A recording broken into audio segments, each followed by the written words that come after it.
Right. Good evening, everyone, and welcome to the Kent City Council meeting for Tuesday, April 6th, 2021. This is a remote meeting by order of the governor due to the COVID-19 pandemic. A live broadcast is available of this meeting on our Kent TV21 Comcast channel, as well as Facebook and YouTube. There's also a dial-in option available for folks that want to listen over the phone. With that, we will move on in this evening's agenda, and I will turn it over to Kim to call the roll. Thank you, Madam Mayor. Mayor Ralph. Here. Council President Troutner. Here. Councilmember Boyce. Here. Councilmember Fincher. Here. Councilmember Core. Here. Councilmember Larmer. Here. Councilmember Michaud. Here. Councilmember Thomas. Here. Thank you. Right. Thank you, Kim. We will move on to item number 3, which is the agenda approval. Are there any changes to the agenda from council or staff? None from staff this evening. All right. Seeing no changes, a motion would be in order to approve the agenda as published. Thank you, Madam Mayor. I move to approve the agenda as published. Second. All right. We've got a motion and a second. All those in favor? Aye. Aye. Opposed? All right, motion carries 7-0. Moving on to item number 4, public communications. Tonight, under public recognition, we have 4 items. The first 2 are recognition of fabulous members of the City of Kent staff. So every month we have our workers all get together and they nominate their coworkers for the honor of being Employee of the Month. And then at the end of the year, out of that 12 employees, then someone is selected as Employee of the Year. So we're going to start tonight with our April Employee of the Month.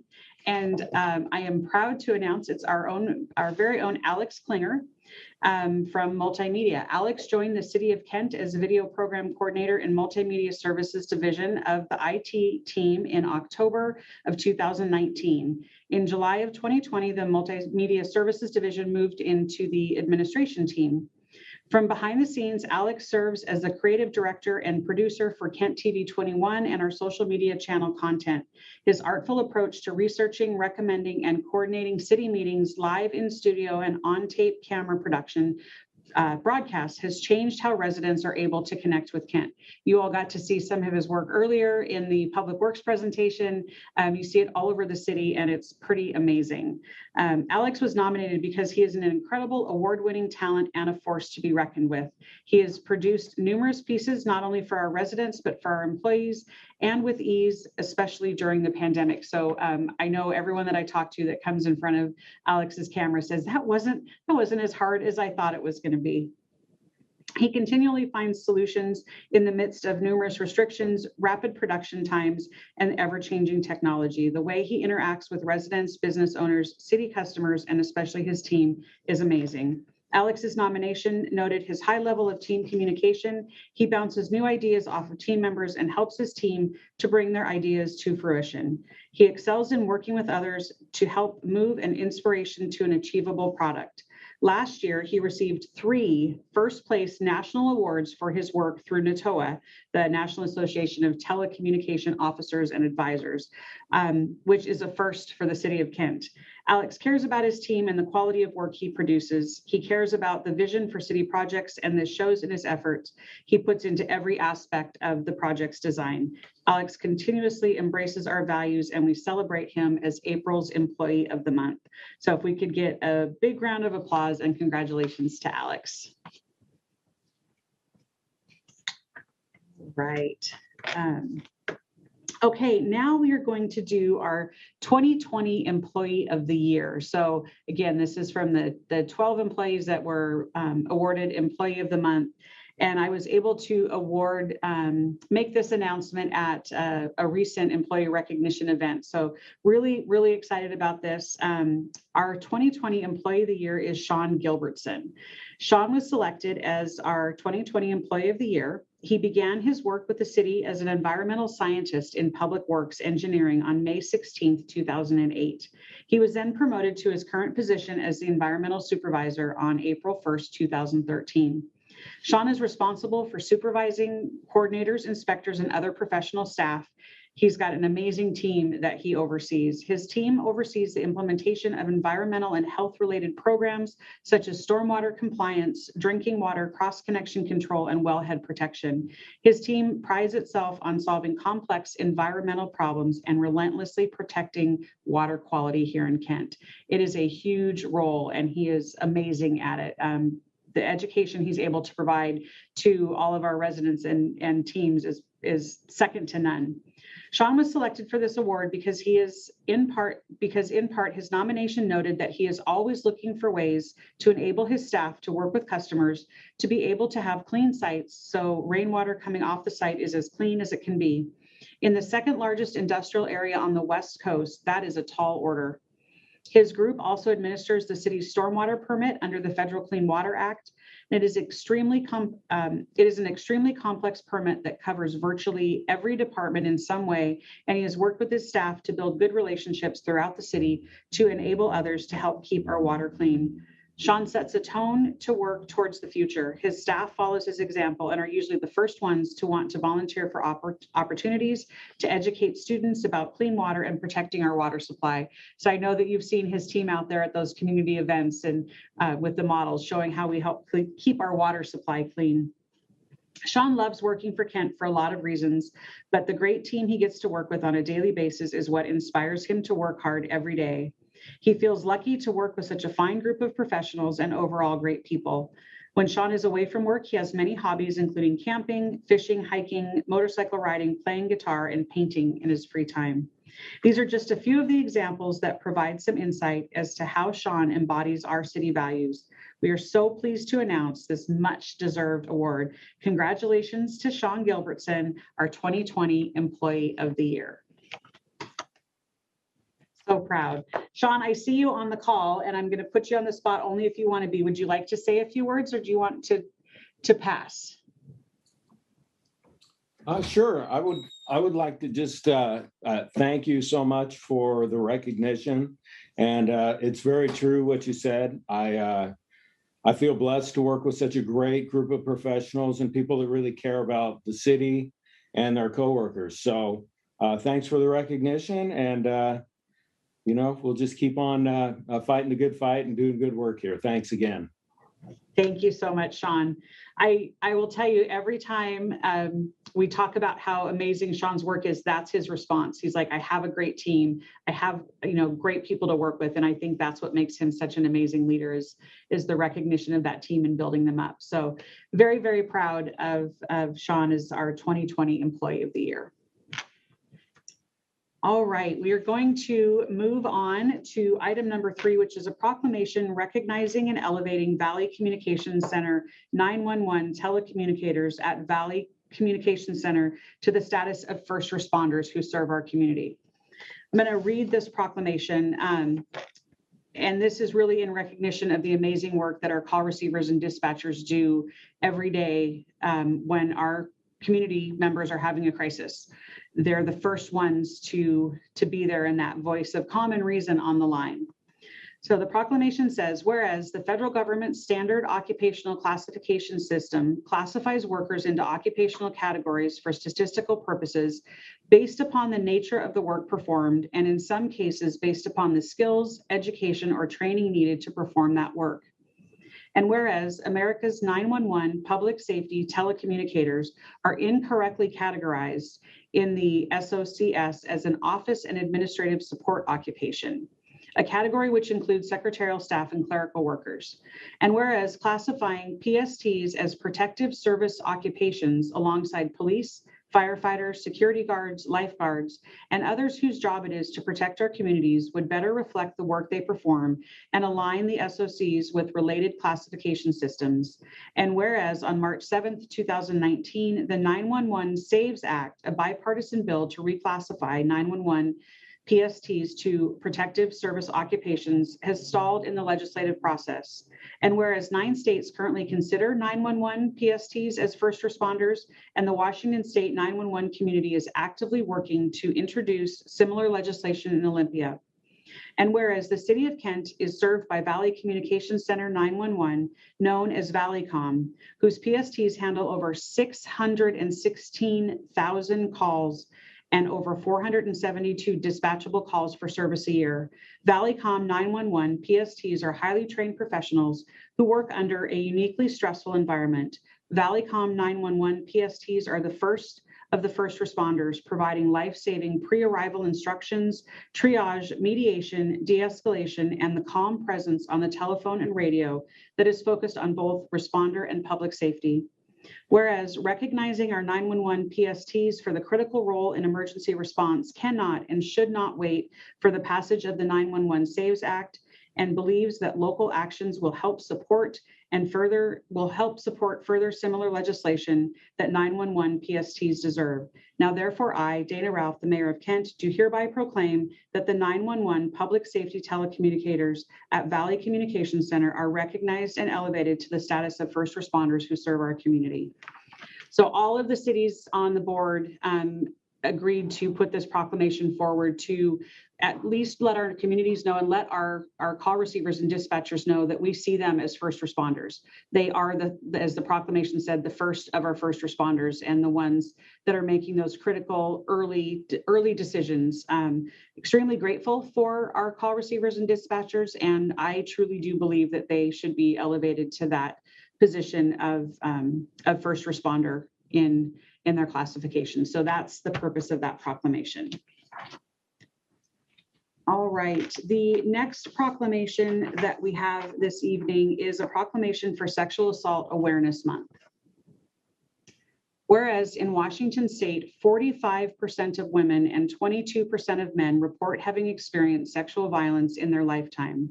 And whereas in King County, 7,152 adults and children receive specialized assistance from organizations with programming for sexual assault victims in 2020. And whereas rape is among the most underreported crime for reasons that include victims' fear of being disbelieved or further traumatization within systems designed to support them. Additional barriers such as language, immigration status, gender bias, and systemic racism further oppress and silence victims. And whereas individual and community impacts of sexual violence are rooted in and compounded by racial, gender, sexual orientation, and other forms of oppression, Black, Indigenous, and other people of color, people living in poverty, LGBTQ people, elders, people with disabilities, and other people targeted by oppression are affected by sexual violence in significant and complex ways. And whereas King County is home to many organizations that provide culturally and linguistically specific services for survivors of various racial, ethnic, faith, and cultural communities, survivors who are immigrants and refugees, survivors who are LGBTQ, and survivors with disabilities. These culturally specific services are critical to effectively respond to the specific needs and barriers many survivors face. And whereas negative impacts of sexual violence trauma on women, men, children, and youth include fear, concern for safety, symptoms of post-traumatic stress disorder, injury, missed work and school. And whereas working together as a community, we can alleviate the trauma of sexual violence by ensuring supportive resources are available to all survivors while standing up to harmful attitudes and behaviors that contribute to sexual assault. Now therefore, I, Dana Ralph, Mayor of Kent, join advocates and communities throughout King County in taking action to prevent sexual violence by standing with survivors, and do hereby proclaim the month of April 2021 as Sexual Assault Awareness Month in the city of Kent. And I ask that we commit to a safer future for all our children, young people, adults, and families. Want to highlight at the end of this proclamation the amazing work that KSARC is doing in King County to provide resources to victims of sexual abuse and assault. They have a strong presence in our community and have made themselves available for counseling, legal services, working through that process in ways that most of us will gratefully never have to use. But they are there for our community. They are doing amazing work, and it's an organization that I would ask all of our community to support in that work that they're doing. So that proclamation is for KSARC and for all of the survivors out there of sexual assault and sexual violence.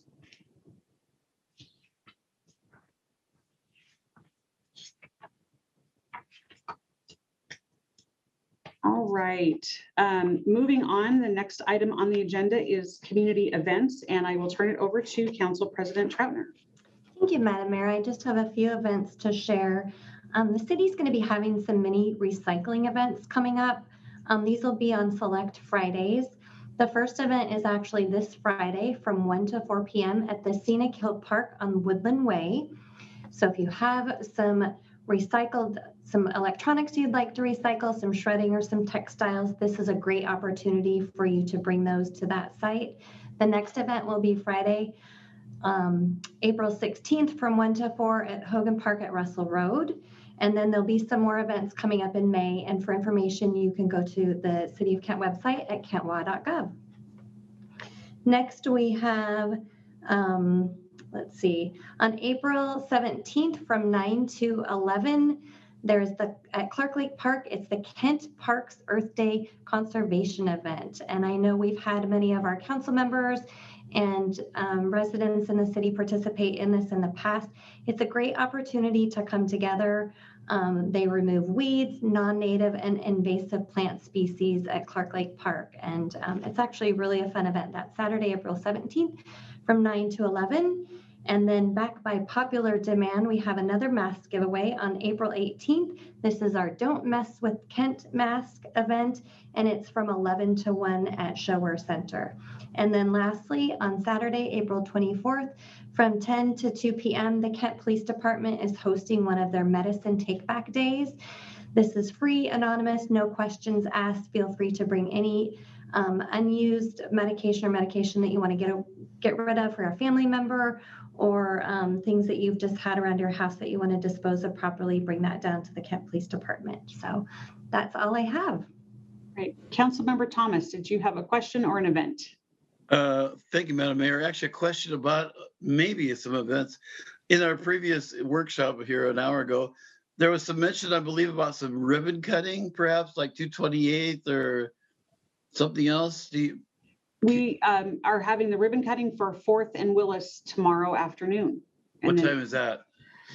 I can look it up on my calendar if you give me just 1 second. I believe it's 1:30 1:30 tomorrow. Is that right? Okay. And where are we meeting at? At the 4th and Willis roundabout. I knew you were going to say that. That wasn't what I was hoping. Thank you. Absolutely. All right. Any other community events before we move on? Okay, seeing none. With that, I will turn it over to Bill Ellis for our Economic and Community Development Report. Good evening, Mayor. Good evening, council members.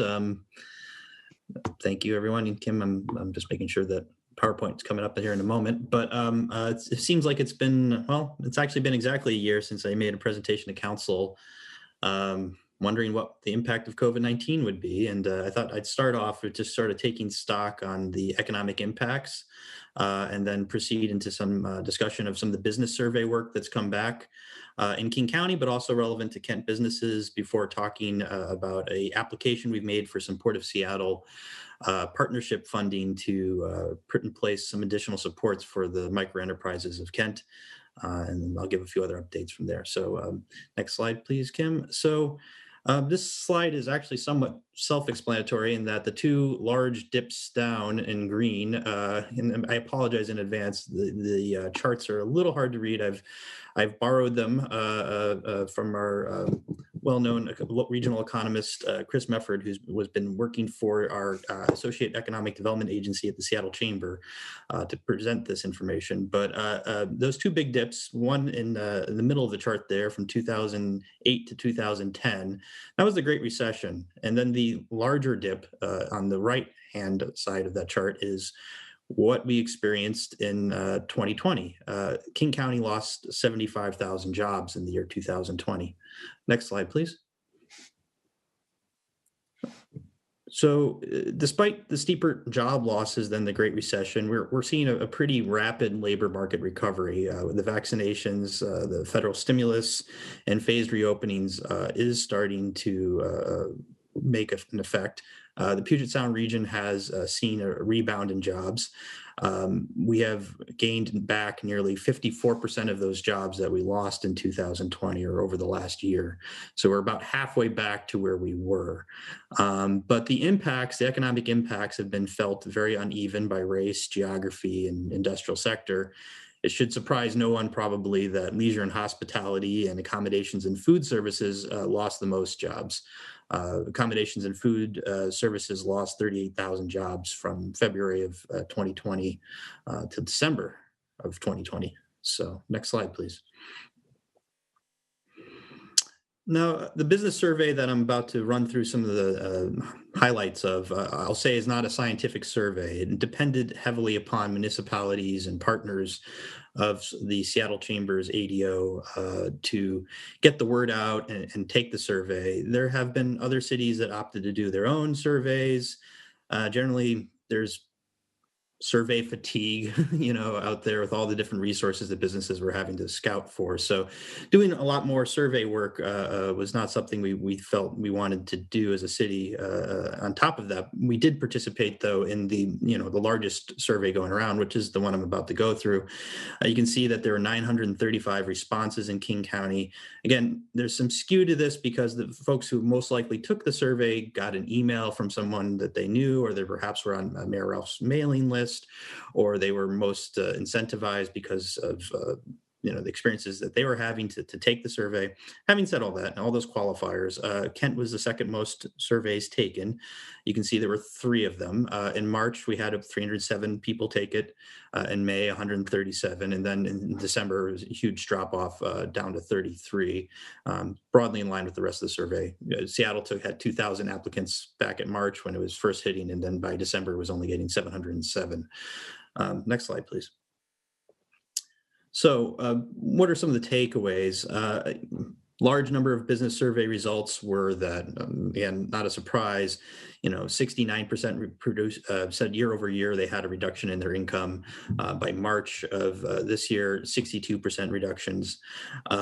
Landlords at first were providing, 43% of landlords of the businesses who took the survey were reporting their landlord was helping them or getting, little to no support. That only got worse as time went on. If we see the type of assistance received, PPP, the sort of now famous SBA program, the EIDL, were by far and away, as you would expect, the federal resources behind those were the most significant sources of assistance that businesses were receiving. Local city grants were maybe only 3% of those who took the survey. Great caveat to that is some of the businesses I've spoken to since have said some of the funds that they received from the city of Kent were the only funds that they received over the last year. And I think that's really significant because there has been challenges for a lot of people to access PPP or some of the SBA programs. There have been a lot of lingering doubts that the loans will actually be forgivable. People feel like they can't take on the debt, and they read the debt and they don't read further. and a lot of business owners, feel confident enough to go through all the paperwork that's involved with these loans or work with their bank or work with the business advisor and actually take the loan and then get advantage of the debt forgiveness. Other folks just feel like it's been too tough. It's not the word grant isn't there. It's a loan. And so one of the advantages that our city grant program had was it said grant, and I think people trusted that. Next slide, please. Again, I apologize. It's kind of a crowded slide, but here's the thing to know. The two things on the left where it says not worried, no negative impact, there's only 3% of those who took it, and they were white. Some impact, but we'll make it is the next sort of clump on the lower left hand of this chart. And then the spike in the middle all the way to the right is either they're worried about the impact and worried that they'll stay in business at all, to very worried and don't know if they'll make it through, to will likely go out of business. One question I get asked a lot over the last year is how many people have gone out of business because of COVID-19? And my very unfortunate answer is I don't know. And there's a lot of anecdotes, but it's not like big corporations where there's a warn notice where the HR department has to file with Employment Security Office and file a letter and send the city, we are going out of business and this is how many employees are we going to lay off. Most micro enterprises are under no such obligation, and there's really no set collection method in which to find that out. Business license data kind of maybe, but there's problems with that data source too. So we rely on surveys like these. Other things to note, going back to the unequal impacts here, is that 66% of Latinx, 54% of Asian, 44% of Black business owners reported experiencing racial discrimination over the last year, and that Middle Eastern and North African-owned businesses were amongst those surveyed most likely to report that they are likely to go out of business as a result of COVID-19. Next slide, please. As this is a timeline to show those who took the business survey, how many more weeks or months could they hold out? And again, I have problems with this survey. It was kind of, it had a set period of 2 weeks that kept getting extended as they didn't get enough responses to, 1 month to 4 months. But at a regional level, this is, the premier survey from City of Seattle and King County, of which most cities participated. And you can see that as time, people felt like under the current conditions of the COVID-19 restrictions, which I, grant you back to my problems with the survey was a moving target. In Kent, 53% or 17 of the respondents said that maybe they could stay in business another 3 months, but 4 said they were under an imminent risk of closure. Next slide, please. Oh, sorry, back one, Kim. So I guess my inference here, and it's just an inference, is if something like 5 to 10% of all Kent micro enterprises were facing imminent closure and did not get enough assistance, you could estimate that maybe anywhere between 30 and 60 businesses in Kent went out of business. Next slide. So where are we now in terms of relief? The most significant grant that's out there right now is the round 4 of the state's Working Washington grants. This information is from Friday afternoon. This is the number of applications completed and received at the state from different cities. So City of Seattle has received 1,600, Bellevue 339.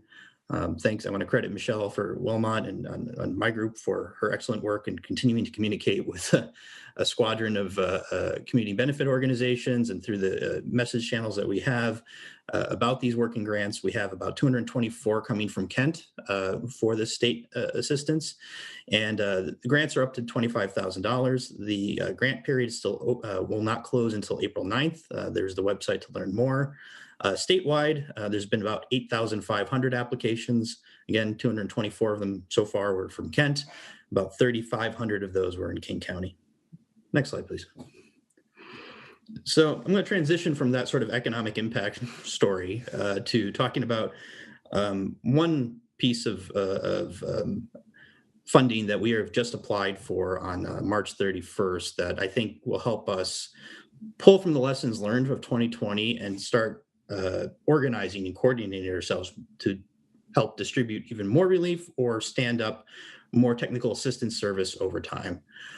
So the partnership application is, if you recall, we've had this for a few years now. We've funded AJAC in the past with it. We've funded Project Feast. It's $60,000 from the Port of Seattle that they've put a haircut, as Port of Seattle's had to have some haircuts after the 2020 financial impact, from 65 to 60. We have in our budget $30,000 in cash match. I have been talking consistently with the National Development Council, which which is a national community development organization that specializes in business loans, and other community-based organizations like World Relief and others about how to leverage existing initiatives in our area to these funds. This is one-time funding, and the way I generally view Port of Seattle funding is prime a pump and then not count on to sustain efforts with the Port of Seattle funding. So just like in the past, we were able in the early stages to give Project Feast some funding, and now they are sustaining. Same with Ajax Training Center. There is an idea to try to have this funding make an intervention that's pointed and quick, and then not count on it year after year. But next slide, please. So one thing else I've been looking at is tenant improvements. Now, why so? If you go back to don't go back, Kim, but if you just recall the slide from a couple of moments ago where I was talking about the number of businesses that have applied for the Working Washington grant, the vast majority of those who are applying are fit a profile of restaurants, salons, fitness, hospitality. So they're brick and mortar businesses. That's what they have in common. And it so happened that as an outgrowth of the Communities of Opportunity work, and in our community, it's the Living Well Kent organization, and in other communities, it's maybe Food Innovation Network or others. There was a program to look at commercial affordability in South King County, worried about businesses being displaced as the cost to open or operate a business grew too high, and maybe more national chains or other businesses displaced those. That was already conceived and funded and took place in 2020, even as COVID-19 was happening. But there's some lessons that we can draw from it. One of the things that they learned, and this was a partnership of National Development Council and Craft 3, the CDFI group that that's Community Development Financial Institution that we work with on our emergency grants, was that you need, there's a missing leg in the stool of business services. There is a missing leg when it comes to construction, project management, architecture. There are really high barriers when it comes to navigating the permit process. There are very high barriers in terms of cost of construction. There are knowledge imbalances for either an existing business to expand or for a business that wants to get started. And if we're considering buildings that have gone dark and we'd like to get the lights back on again, one of the very first things to think about is tenant improvements, a cost usually borne by the entrepreneur and not by the property owner. In the city of Seattle, the average cost for a tenant improvement for a micro enterprise is $450,000. This prompted a look over the last 5 years, and thanks to Barbara Napier and Matt Gilbert, I've been sort of mining and going through the data and trying to figure out what in our permit system would most fit the profile of a micro enterprise that was coming in for permits, try to get a sense of their valuation. It's less expensive in Kent, but it's still expensive. It's still $65 a square foot. So the average was 100,000, but I know it can range quite a bit more than that because your average your commercial kitchen hood, let's say if you're trying to open up into a historic building that doesn't have a kitchen hood and you're trying to open a restaurant for the first time, let's say in historic downtown Kent, you're looking up to $120,000 just for a hood. So some of the early learnings of the organizations that make low interest loans, forgivable loans to entrepreneurs, specifically from BIPOC backgrounds, and trying to help them, start a business, build wealth, was that loans could go bad because neither the business mentors who are sort of the experts training or mentoring people on how to use QuickBooks or how to get your marketing program out there on social media, nor the business owner themselves are quite prepared for the steep learning curve of trying to navigate public health, fire code, energy code, water code. It's usually a buzzsaw. And they brought on call a technical assistant, an architect with 37 years experience at trying to find that golden path of what is the least amount of cost to get to your goal and open your spot. So we're looking at bringing that on board with some of the Port of Seattle funding and making that as sort of a goal for some of the referrals going forward. And I think that's something that could help point to systems change over time. Next slide, please. So I've already kind of gone some of the first bullet here, but the second bullet, empowerment specialists. A lot of what we learned through the Small Business Emergency Grant was the power of having someone who can intensively help someone fill out an application, to understand the application, to be a trusted advisor and say, no, this isn't, oh, this isn't a scam. This isn't actually a grant. This is a government grant. This is not a way to get you into debt. Here, I know there's 20 pages of paperwork. I can help work with you and translate it. And that sort of empowerment specialist is very intensive in terms of human labor, that sort of business development, but absolutely very vital. And I think is a key difference to some of the people that were able to achieve funding under the city grant program and were not able to achieve various other federal programs. So that sort of empowerment specialist or ombudsman is something that a variety of either CDFIs or CBOs are trying to create within their own organizations to respond to this gap that they see in microenterprise services. Lastly, there's been additional business survey work that's going on, but again, trying to reach people through email after all the exhaustion of everything being digital means, there's some of the traditional methods of knocking on a door, walking around, calling through friends, going through word of mouth to get to people and then have them really take the survey to really talk about what they need. That type of business survey, not just sort of the email blast out that came over the last quarter, is something I think is still really needed. So that is another part of what the application would cover. Next slide, please. Lastly, I work in economic development. Economic development tends to be about putting together partnerships. It tends to be about coordination. It tends to be about a lot of things that might be long range in nature, as well as sort of opportunistic, such as a business recruitment or trying to solve an issue that's place-based. There's also business development and community development, and there's a very large landscape of people who are providing direct business services right now to the entrepreneur. Here's a kaleidoscope of some of the organizations that exist in South King County that have different pieces of how they help small businesses or micro enterprise.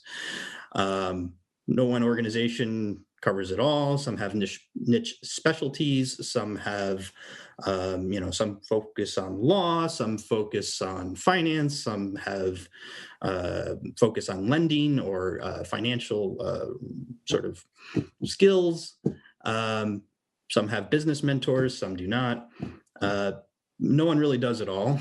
And there is sort of an informal network of referrals, and people are constantly calling, over to the city or to others and kind of going like, I have this mental map, or if someone does contact myself or Michelle, we're always trying to make the right referral out. But it's actually not mapped. It's a landscape of entities that exist in South King County, but there's no systemized intake, onboarding, wraparound support service, or navigation for a micro enterprise through all the different acronyms and other organizations you see here. Next slide, please. So another piece of the funding, we're going to try to get some mileage out of this $90,000, and by leveraging with partnerships would be to actually take that mental landscape map of that very fragmentary ecosystem of services and actually create a real map, document a real map. And there's several utilities to that. One, it's a communication tool to the entrepreneurs that we could translate and others. And you can say, I know it's kind of overwhelming to go through the resource list at, AWB or this or that. We can maybe try to make that a little bit more concise or organized as to the different organizations that can help you depending on what your question is upfront. The other utility is for either philanthropy or government funders looking at this landscape and wanting to get involved in helping micro enterprise more, try to understand, who's doing what, where, and that's always kind of like a task in itself. So trying to just put a point in time and document it. And it's also changing because a lot of these organizations are hiring new people and taking on new lines of services. And then there's also a desire to have better penetration awareness of the resources, but there also needs to be better back of house coordination between the agencies. And that's where I think creating something unique like the technical assistance of the architectural services on call to help you navigate through the permit process, but then also manage your construction project could be of real value, because it starts to that process of trying to onboard somebody and evaluate whether or not they work for this pilot is also maybe starting a way to create a system of referrals to the ombudsman that are going to be hired at these various CBOs. So it's actually not a very new idea. It's something I've seen a lot in workforce development, the idea of navigator to their case management. But it's something new to the microenterprise landscape in South King County. Next slide, please. So that's what I've been working on over the last quarter, but not all I've been working on with Michelle. We're having a few other conversations that are more long-range stimulative. And it's something I should note right now that I've learned that, I had a presenter on a few weeks ago from King County, the food economy manager. King County is working on a list of long-run stimulative jobs projects that benefit BIPOC communities, and on that list is the food facility. They're actively considering Kent as the location for that, as a way of purposing some of their American Recovery, the ARP funds for capital projects that help have long-run job stimulative benefits that also help build back a more equitable economy. I'm working with them now on a scope of services that start to pull together some of the partners that they already have out there and start to put some real specifics around a business plan around some of those larger ideas. So I've been invited to work with them on that scope as that runs. The other thing to just note is on that idea of sort of long-run stimulative jobs projects, I think we're in a good place right now with the Naden property, thanks to council's decision around the memorandum of understanding with the development team, is that we're getting the Naden site to be more shovel-ready as an asset for economic development and not just surplus property. And I'm routinely speaking right now with a lot of exciting potential partners, whether it's the University of Washington or Washington First Robotics, Museum of Flight, and we're at a very nascent stage, but I think there's a lot of interest that this property and having a developer in place for it could position us well for grants and for other funding that is coming along that would, we would do well to have hosted in our community, because we're a central place to serve a larger valley of needs, and then also have a lot of the high-tech companies that people are looking to connect to. So we're in a good strategic space there. I don't have more to share on that just today, but I did want to say that that's how we're viewing it, and that our current status is there that the developers hired the architectural group McKinsey, and they're working out some drawings, some concepts for the business park there. And doing some of the site entitlement development discoveries. They're looking to make the site more shovel ready. And with that, last slide, Glenn, questions? All right. Thank you, Bill, very much. So much work going on in making sure that our city is going to recover from the last year. Council, any questions for Bill? All right, I'm not seeing any hands raised. So again, thank you, Bill, so much for the work that you've been doing. And Michelle, I know that you're on the call with us this evening as well. Our businesses have relied on the city for the last year to help guide them through this process. And the two of you have done an amazing job of making sure that all of our businesses are connected to the opportunity that exists. So I want to thank you very, very much for that. Thank you, Mayor Ralph. And thank you, Michelle. All right. We are going to move on in the agenda to reports from council and staff.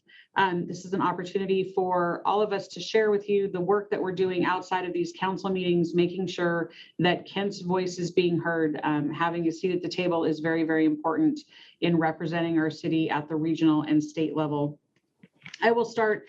As I was going through the calendar, it's been 3 weeks since our last council meeting, so it feels like there's a lot of things that have happened in the last 3 weeks. Want to start very first by recognizing our second graduating class of Kent 101. They finished off their last class last week, and it was overwhelmingly positive. They all were wondering if there's going to be a Kent 102. So that's our Kent Civics Academy, and they're looking forward to more information. So very successful event put on here in the by our administration's office team. Next thing I'd like to highlight is that opportunity I've had several times to testify before our legislature in Olympia over the last few weeks. Today it was on the transportation budget, but previously it's been mostly on streamlined sales tax. And as you all know, we had the bill that passed the House last year. The governor vetoed it to continue our streamlined sales tax mitigation. We just received notification that that passed, and the bill is on its way to the governor's desk for signature. So that is big news for the city of Kent. Really grateful for all of our representatives and senators that helped this make it over the finish line. It's a ton of work that they have done on our behalf, but really excited that that streamlined sales tax mitigation will continue. Last week, I chaired our SKIP South King Housing and Homelessness Partnership meeting. We did a listening session with all member cities regarding the building of that capital fund. So the money that we've got going in to SKIP to build housing or obtain housing, we're starting the framework on what that capital fund is going to look like. And so talked a lot about expectations, what each of the cities were looking for and how they wanted that framework built. I'm excited about that process. And in a couple of months, we should have some sort of a published document that will guide the establishment of that capital fund. That's something that we didn't see coming as SKIP for many more years, but because of those several pieces of legislation that have passed, 1590 money and that $1406, the capital fund is becoming a reality. So really excited about that. I also attended the PSRC Operations Exec Board and Exec Committee meetings last week. At the Exec Board, we approved the creation of the Equity Advisory Committee, so it will be a formal committee stood up at PSRC to work on equity in all of the other committee processes, making sure that we're looking, using that equity lens as we make those regional decisions. So I'm very pleased at that work moving forward. And I think with that, that's the end of my report for this week. So I'm going to turn it over to Derek Matheson. All right. Thank you, Mayor, and good evening, Council. I have 6 quick items for you. First of all, as council members are aware, Oak Point Communities has withdrawn its application for a comprehensive plan amendment in the bridges. So that means that issue will not be coming back before the City Council in the near future.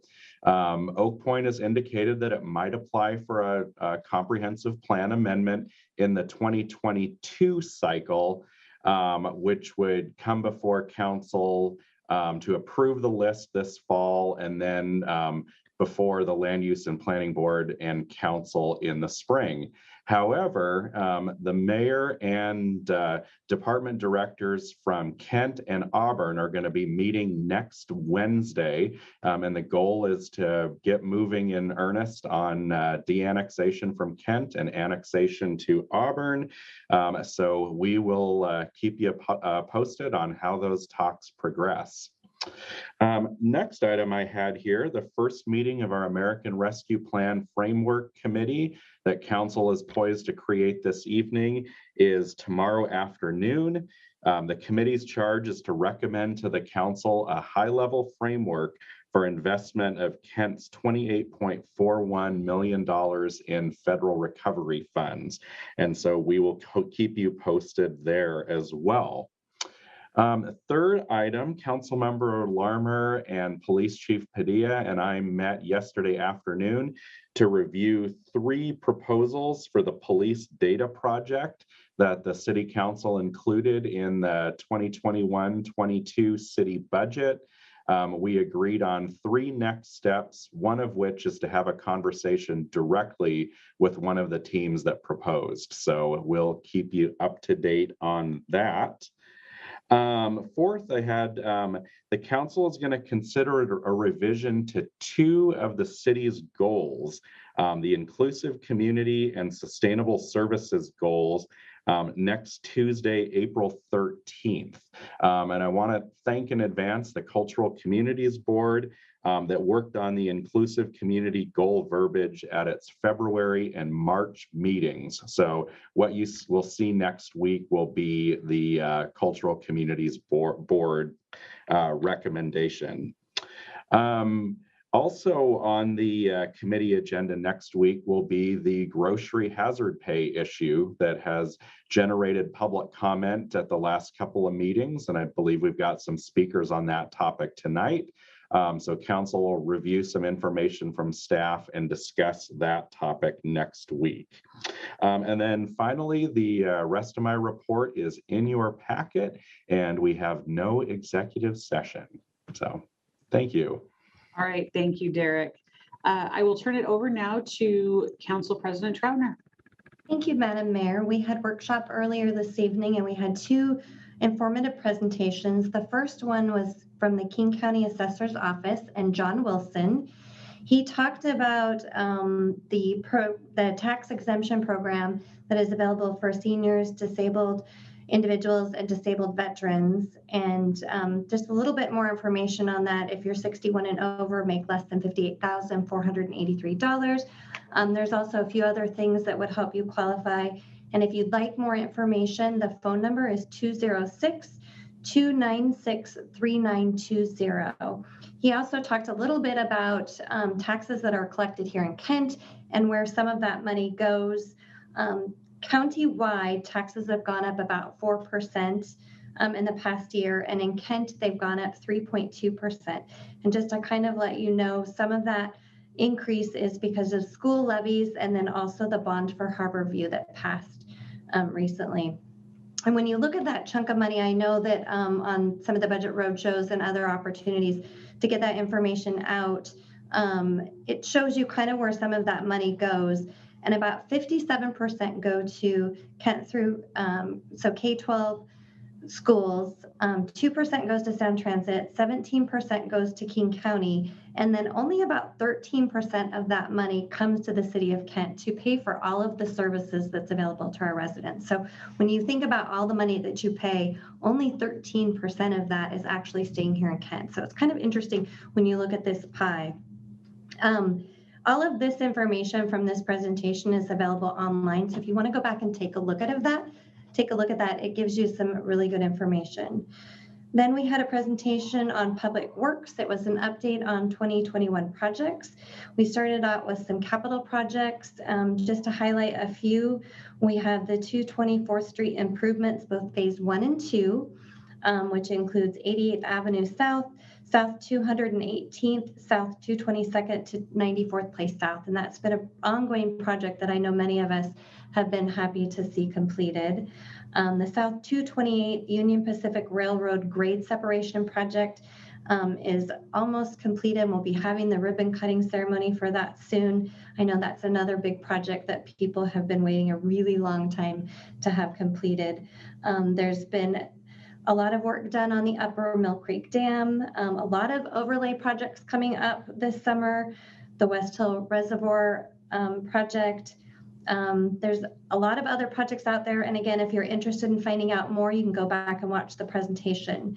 We also heard about a few private development projects. You've seen a lot of work being done, Marquis on Meeker, Midtown 64 project, Lower Russell Levee setback project, and of course, the Federal Way leak extension. So a lot of things going on around the city. I also sit on the Regional Law, Safety, and Justice Committee. We will not meet again until May. And then I'm on the Regional Transit Committee, and we will meet April 21st. And we continue to have conversations about changing the service guidelines and policy changes to Metro. It's a really difficult time with obviously service changes that have happened. So we're having some really big and difficult discussions, and we'll be making some decisions on that early next year. So stay tuned. And now I am going to turn to my colleagues to see what they have been up to. And I'm going to start with Councilmember Michaud. Thank you, Madam President. I serve on Kent's Human Services Commission, and at our last meeting, Mayor Ralph attended and thanked the commission for their work during the grant process. And then we also got an update on the racial equity plan and the youth mental health funding, which council also received those similar briefings. And then I serve on the, I serve on the Regional Water Quality Committee, but what I attended was open to everyone, elected officials workshop regarding the King County Water Plan. And we got an overview of what the water plan is. And then we also got some information regarding what the public's priorities are for the plan, because they've already done a little bit of public outreach. And then they updated us on what the rest of the public outreach looks like and other opportunities to speak with the public. And that is all I have to report today. Thank you, Councilmember Michaud. Councilmember Corr. Thank you, Council President. I serve on King County Growth Management Planning Council. We had our meeting on the 31st of March, and we reviewed changes that were recommended on the countywide planning policies. And at this time, 2021 draft King County countywide planning policies and urban growth capacity report are both available for public comment and for public review until May 5th. So these comments and suggestions will be shared with the Growth Management Planning Council at the May 26th meeting. So I'd encourage you all to go read them. I'll send out the links, and you could probably just Google King County countywide planning policies, and they're on the website. Thank you. Thank you, Councilmember Corr. Councilmember Larmer. Thank you, Council President. I serve on the King County Affordable Housing Committee, and we met March 24th. On the agenda were the main focus was actually to revise, vote, and settle on our work plan for the 2021 year. There was several amendments that had been circulated through the different caucus groups, and nothing significantly different. It was mostly kind of just some language cleanup and clarifying, adding a statement about reevaluating the effectiveness of the committee itself, which had somehow in one of the revisions been just omitted. And so we just felt it was a good idea to always be looking at the effectiveness of the groups and that are meeting in an advisory capacity. So nothing really, earth-shattering in those amendment changes.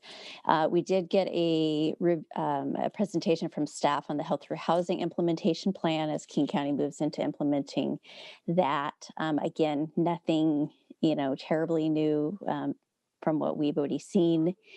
And then we took a look at the legislative agenda, which was really just an update for the advisory participants, where it's not, it's what we all get in our weekly legislative report too. So, so it was really mostly just kind of a housekeeping and getting things set up for the forthcoming actions around the growth management planning activities and the countywide planning policies that'll be being more actionable later this year.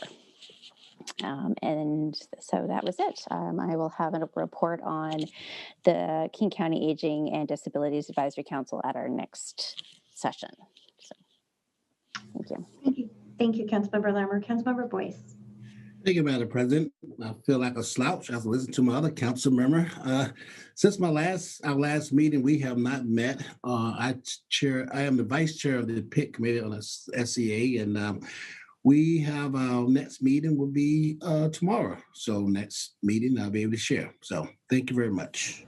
Thank you, Councilmember Boyce. Councilmember Thomas. Thank you, Madam President. I serve on the Puget Sound Regional Fire Authority along with our council president and Councilmember Boyce. We met on the 17th of last month and really didn't have a whole lot of discussion there.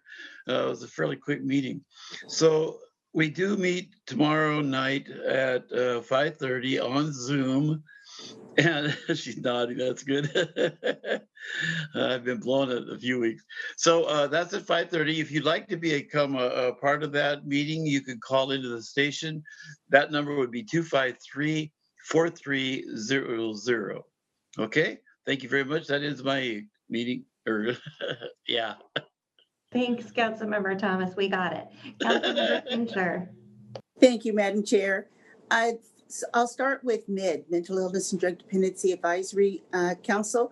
So we had a legislative update at our meeting, which I won't go into because that meeting was back on the 25th. So there have been some changes, as things progressed in Olympia. We also, some good news was that they are going to be doing a survey. It won't be the typical kind of survey where you check off the boxes.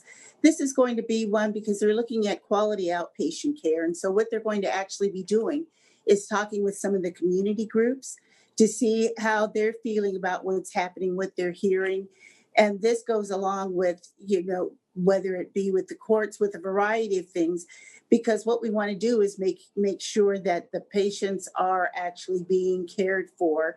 So that means that they need to come back. They need to return, not just get the treatment one time and then leave. So to actually be able to track how folks are doing. So improving the outreach and follow up, staying involved in their healthcare, which hopefully leads to better outcomes for the patients. We talked about the emergency rescue plan.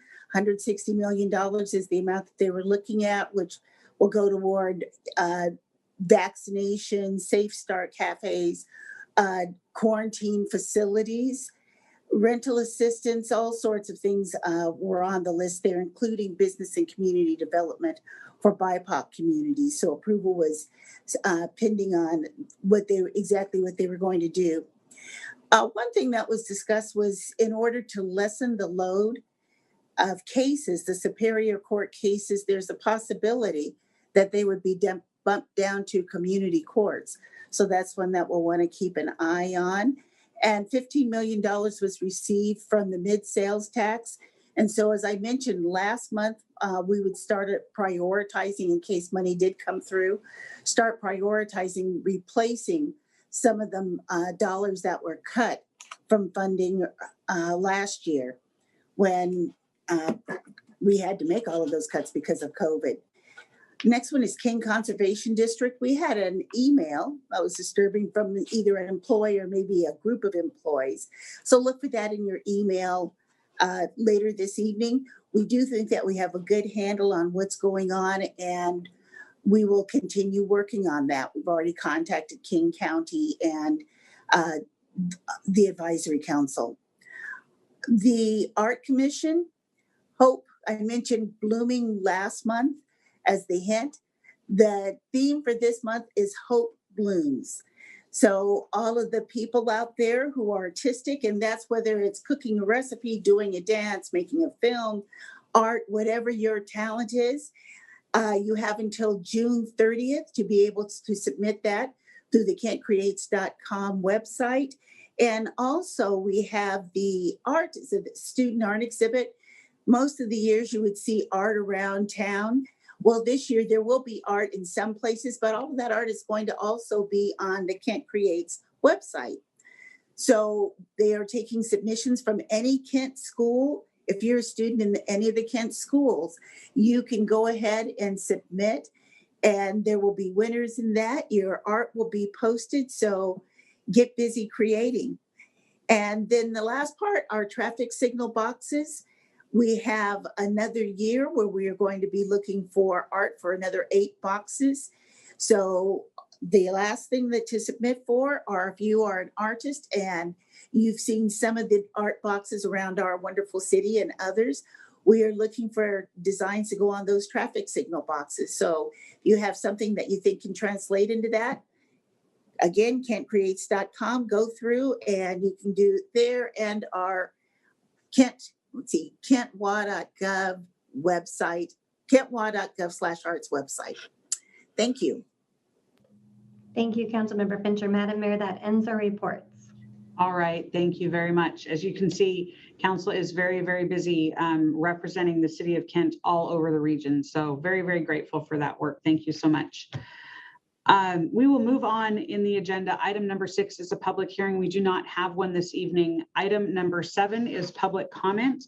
I do want to remind folks that public comment is the opportunity to speak to the council and the mayor on issues that relate to the business of the city of Kent or agenda items that council will consider at this meeting. Comments that do not relate to the business of the city of Kent are not permitted. And additionally, the state of Washington prohibits people from using public comment period to support or oppose a ballot measure or a candidate for office. The timer will go up on the screen. You do have 3 minutes. Once Kim calls your name, please state your name and your city of residence for the record. And with that, I will turn it over to our clerk, Kim Komodo. Thank you, Madam Mayor. The first speaker that I have tonight is Alden Lynn. Hello. You're fine. Hi, I'm Alden Lynn, resident of Tacoma and property owner of 10618 Southeast 240th Street in Kent, and I'm the owner of a cannabis retailer called World of Weed. Good evening, Mayor. Good evening, council members. I'm here to ask the council to revisit the cannabis ban in the city of Kent. I own a retail certificate to open a store in Kent, but the ban prevents me from opening. I have 3 points that I'd like to raise that might help the council, look more closely into revisiting this ban. First is safety. Then secondly, the ban is against the will of the voters. And thirdly, there's a potential for tax revenue. Safety, there's been numerous studies that have done that show that safety or the crime in the neighborhoods doesn't necessarily increase, it actually decreases. I'm kind of testament to that as well in my current store. The community engagement that we do with the neighborhood, as well as our security. Secondly, the ban goes against the will of the voters. The majority of the voters in the city voted in favor of cannabis back in 2012 on Initiative 502. There's currently consumption in the community, and those customers are currently driving to your neighboring cities, Auburn, Covington, Renton, to get product. And this kind of creates wasted trips through the city, wear and tear, extra emissions, things of that nature. Thirdly, there's potential for tax revenue. There was an original study by the city of Kent in 2018 that shows about $390,000 in tax revenue. And I also believe that study implied that there would be more policing requirements, but kind of due to the nature of the safety studies and reports that I've seen, as well as my anecdotal evidence of the current store that I currently own, we don't see that. I also commissioned Halverson Law to create a conservative estimated revenue model for the city based off of kind of current market share, and it shows that there's an amount of around 400 or 840,000, and we think that's actually fairly conservative revenue that the city is giving to Covington, Auburn, and Renton. So in brevity, I guess, I think it's safer than it's estimated to be. It goes against the voters' will, and there's existing consumption and potential for more tax revenue. So I would ask the city to potentially make a motion to revisit the issue. Thank you. Thank you. Our next speaker is Brian Gilderoy. Good evening to the Kent City Council. My name is Brian Gilderoy, and I'm a resident of Seattle, and I am a produce clerk at Kent East Hill Fred Meyer store. I spoke to you all at the last City Council meeting on March 16th about introducing and passing a hazard pay ordinance in the city of Kent. Today, my colleagues and I are once again here tonight to provide testimony to you on why the hazard pay ordinance is so important to us. There are 11 grocery stores in the city of Kent that this law will affect. 6 of these stores are UFCW 21 grocery union workers with over 1,000 members. As of today, we have 239 grocery workers who have signed a petition to the city, which you all will be receiving soon, asking you to please introduce and pass a hazard pay at your next meeting. There are also 2,700 UFCW members who live in Kent. And these workers have sacrificed much during these tremendous times. None of us had a choice to be able to stay home from work. Most of us had to take a deep breath, roll up our sleeves, and went marching into the chaos of the stores every day at the height of this pandemic and continuing on now to provide our services the best we can to all of you here. The hazards are ever growing, and we continue to stock, check, and clean, and fear of bringing this disease and contracting this disease and bringing it home. It would seem only right for you to all to please consider bringing the hazard pay ordinance, like in Seattle and Berrien, to Kent as well. Thank you all. I yield the rest of my time to my colleagues. Thank you. The next speaker is Jennifer Torrance.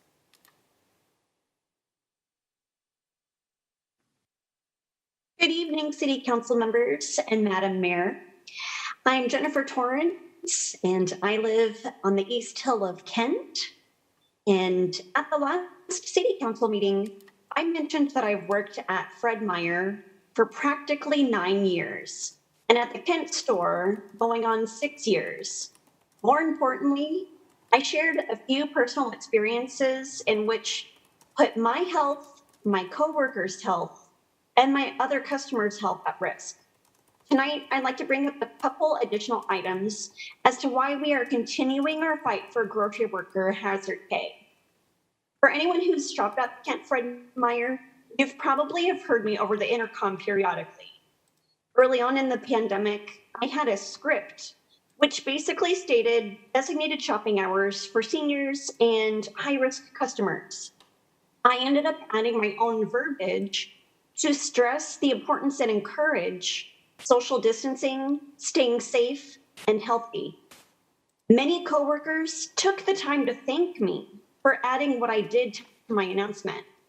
Because let's face it, most people don't truly know the stress we've dealt with this last year.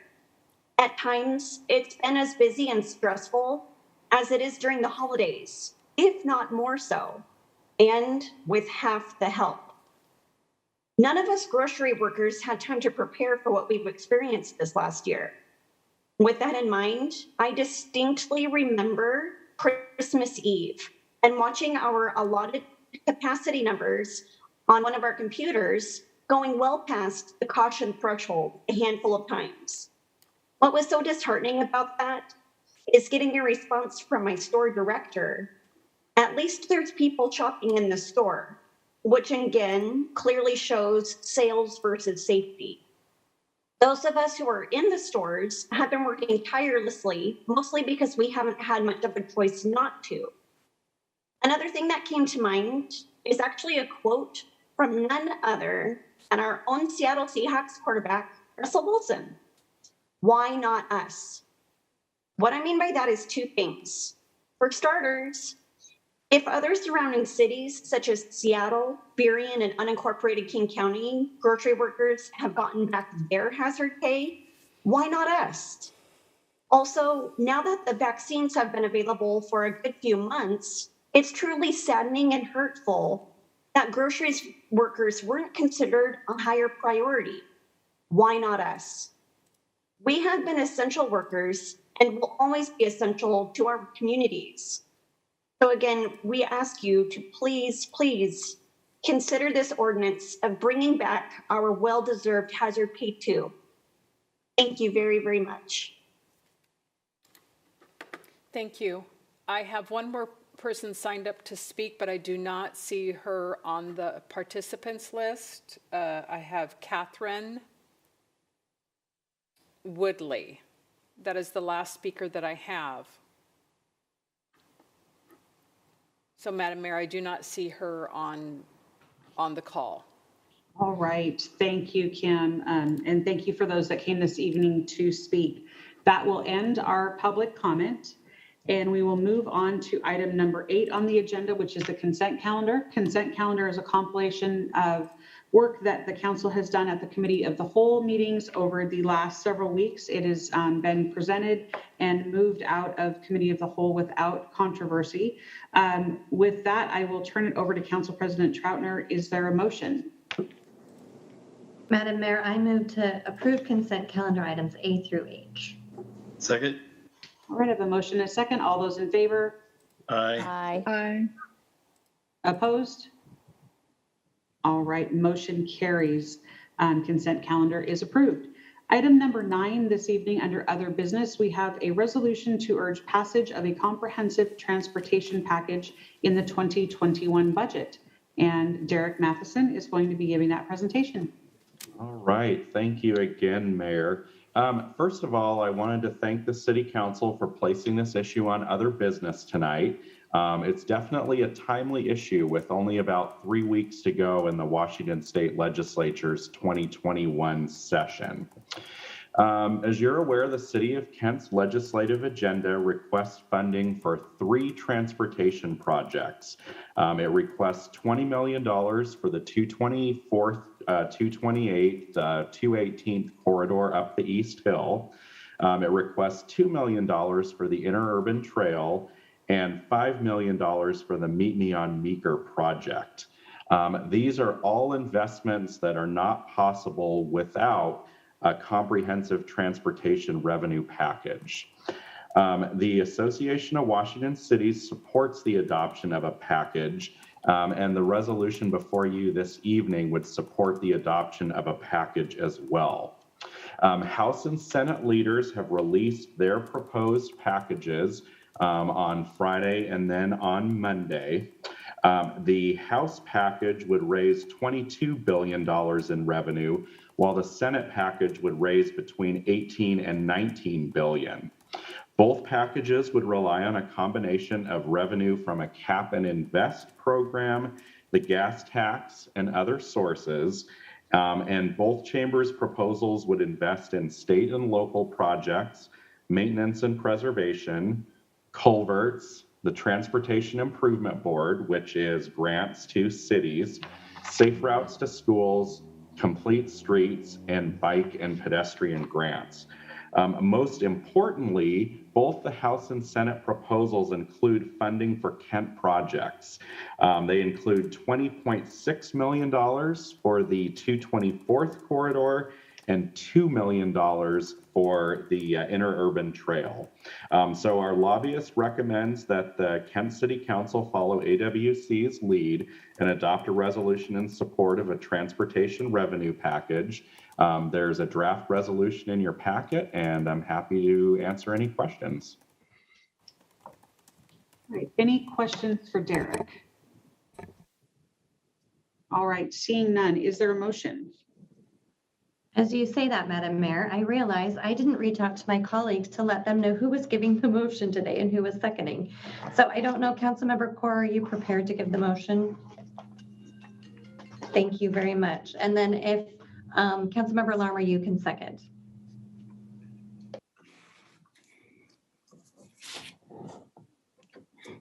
Just opening up the motion 1 second, please. I was in the resolution, so I had to move up.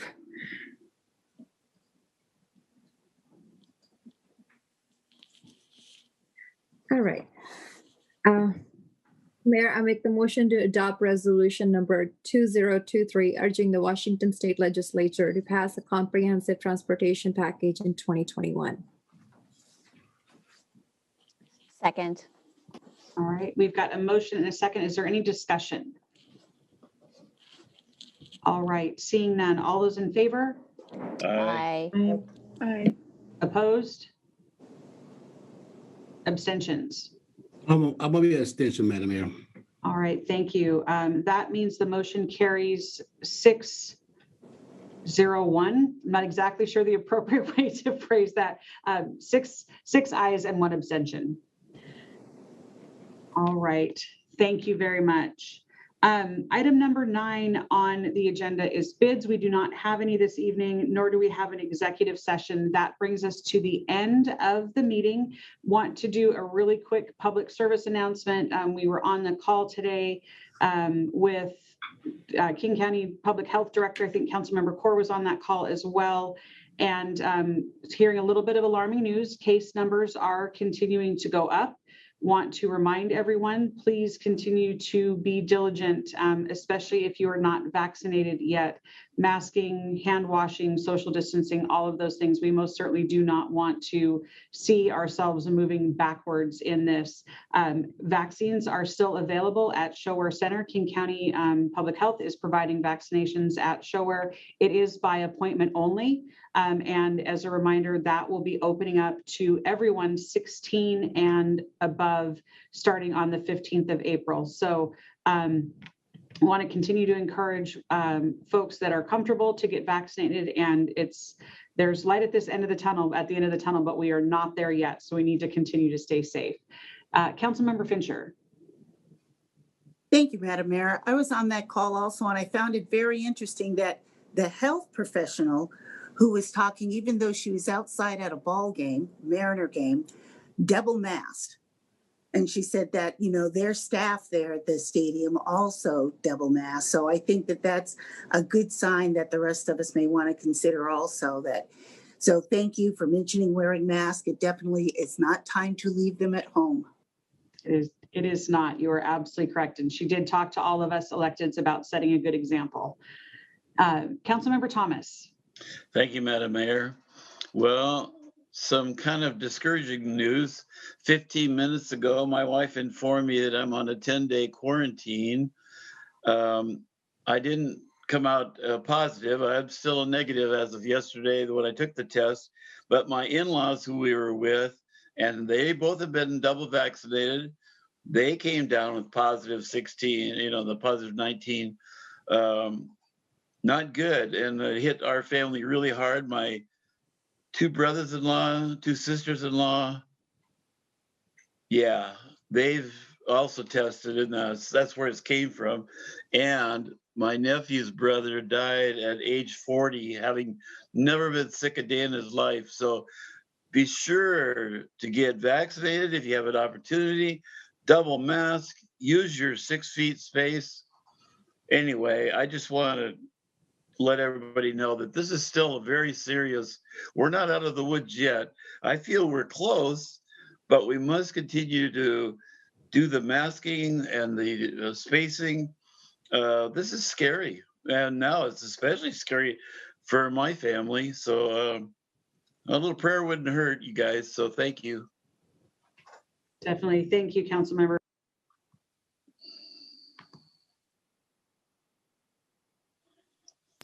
Sorry, I was on mute there. So what I said is thank you, Councilmember Thomas, and we will keep your family in our prayers for sure. Councilmember Fincher. Sorry, I didn't put the hand down. All right. So you're right. You've all heard it. We're close to the end of this, but we are not out of the woods. And if we don't remain diligent to the very end, it will just continue to bump it on down the road. We do have one more mask event coming up. Council President Troutner spoke about that. I will tell you that there is nothing more that I enjoy more than our mask events. It is the best part of Kent coming out when we see hundreds of people coming out from all over our city, all walks of life, all races, ethnicities, religions, creeds, socioeconomic representation, there's probably not a more diverse group coming out than to those mask events. And we're grateful for our residents taking it seriously. It's important and they save lives. So with that, everyone remember, mask up and keep each other safe. And we will see you in 2 weeks. With that, we are adjourned. Thank you. Aloha.